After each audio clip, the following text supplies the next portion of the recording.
first 1.5 the whole square என்னன்னு எழுதிடலாமா 15 square என்ன 225 point அப்போ எங்கே வைக்கணும் ரெண்டு இடத்துல ஜம்ப் பண்ணணும் ஏன்னா 1.5 இருக்குது அதனால இதுக்கு வந்து என்ன வரும்னா 2.25 வரும் ஓகேவா அடுத்து என்ன பண்ணணும் இதுக்கு ஸ்கொயர் ரூட் கண்டுபிடிக்கணும் இதுக்கு ஸ்கொயர் ரூட் கண்டுபிடிக்கிறது எப்படி பண்ணலாம் 225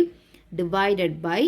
1 2 3 4 பாயிண்ட்டுக்கு அப்புறம் 4 நம்பர் தானே இருக்குது ஓகே அப்போது இதுக்கு என்ன எழுதிக்கலாம் 2.25 இன்ட்டு இதோட ஸ்கொயர் ரூட் என்ன 15 by 2 0 போட்டுக்கணும் ஓகேவா இப்போது சிம்பிளிஃபை பண்ணிடலாம் 5 டேபிள் கட் பண்ணிட்டோம்னா 3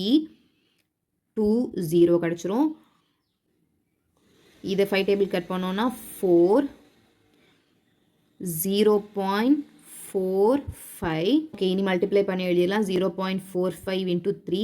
1.35 வரும் divided by 4